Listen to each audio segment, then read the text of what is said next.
So I'm going to steal a couple of things from the last presenters. Of course, we heard Andrea say that you're supposed to go everywhere with a water bottle. That is one of the side effects of radiation.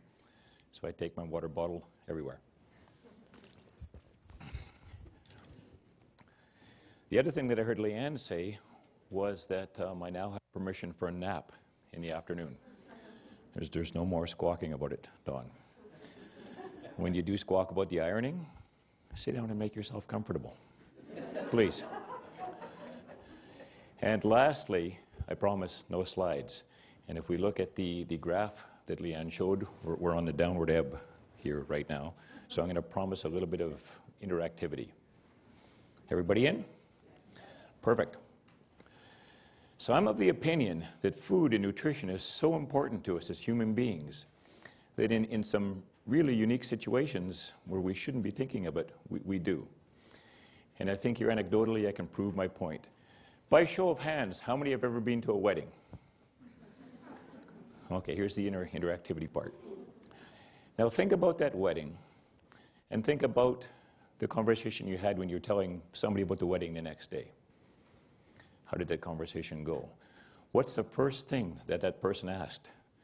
Well, I guarantee it wasn't, did the bride wear white? How are the flowers?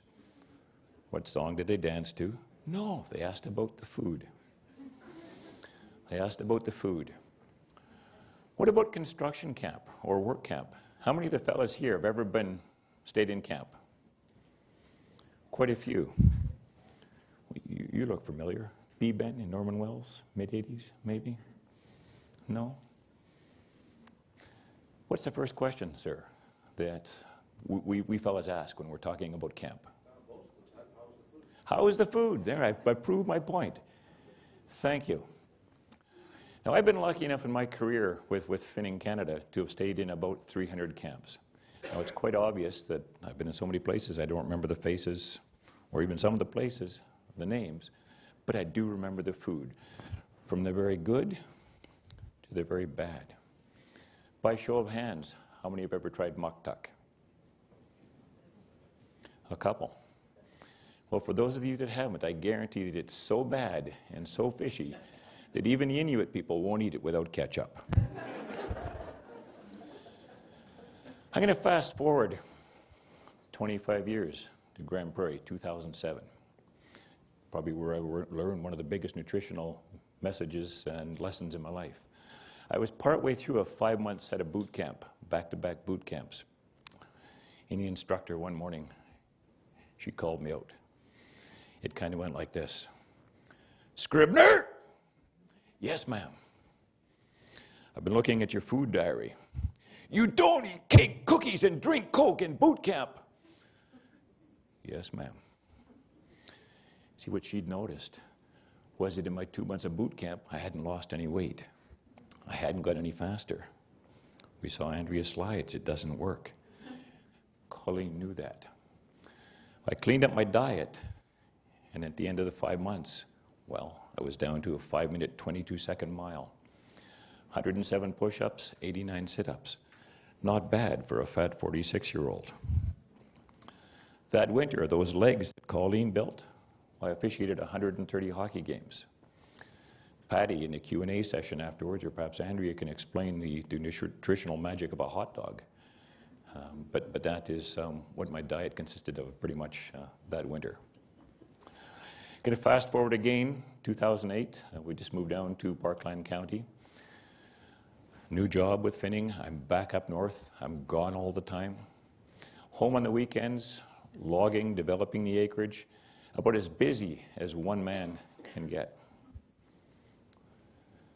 There's no fast forwarding through the next part, because that fall, something happened. My health was changing. Whatever was growing in my throat was causing me to choke. There was no doubt that nutrition was going to be a challenge. Before I knew it, I was working my way through the medical system. I looked into the eyes of my doctor, and he said, Jeff, it's not good news. Surgery scheduled for the 17th of February, 2009. Supposed to be in the hospital for 9 days, in and out in 6. by all accounts, I blew through surgery. It went well. I think that was aided because the hospital food was so bad, they do that on purpose, just to get you out of there. But I also couldn't sleep. And when I couldn't sleep, I'd walk the halls at night, carrying my pole, the IV pole, up and down the stairs, trying to build up that leg strength again. They taught me to chin tuck. They taught me to double swallow. I taught myself the seagull. Like this, they'd open up such a hole in the back of my throat. I didn't need to chew anymore. Didn't need to taste. If it tasted bad, it was gone. Chemo and radiation didn't go quite so well. First round of chemo went as expected. That second round of chemo, well, things started to change. I threw up so many times that I learned my favorite thing to throw up. Strawberries. They taste just as good going down as they do coming up. The third round of chemo, well, that was an entirely different story. I'm going to back up.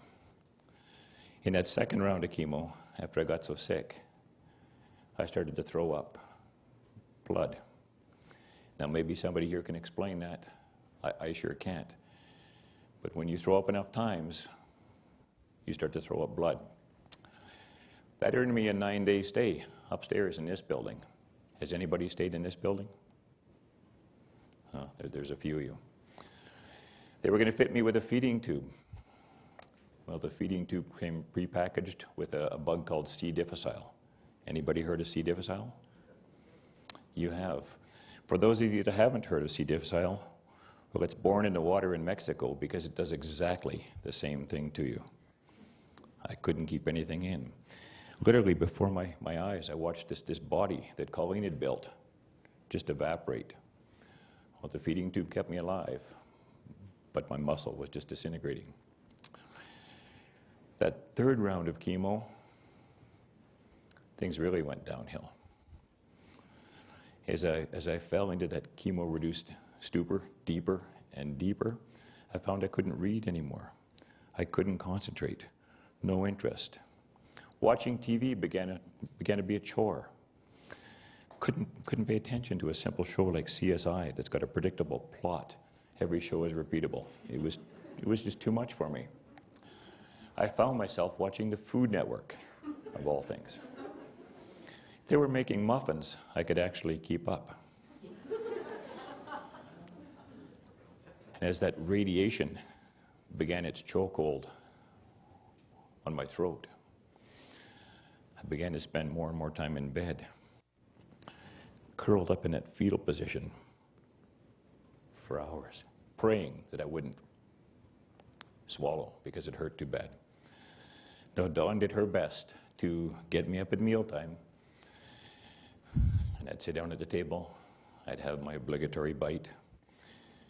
If I didn't choke and throw up, it hurt too bad, and I wouldn't do it. Back to bed I went, back into that fetal position.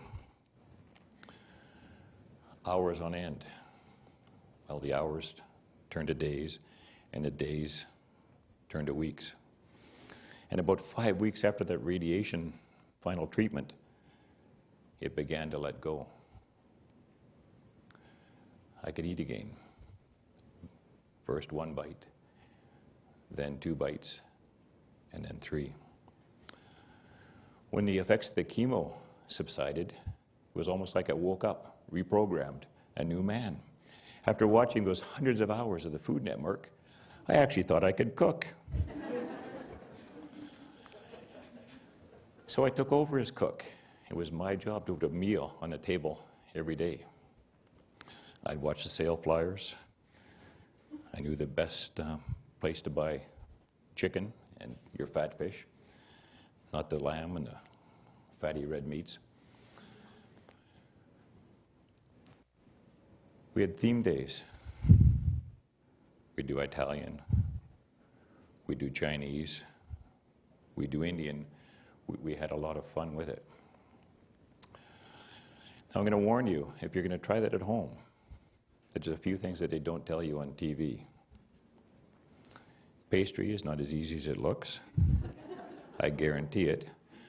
When you're going to make pasta, and they want you to do it on a wooden board, they really made a 4x8 sheet of plywood because you can't control the flour. And perhaps the hottest tip, when you're doing Mexican food and working with jalapenos, don't rub your eyes. So really, in my journey, the food became the vehicle back to health for me. The recipes, my roadmap to renewed health.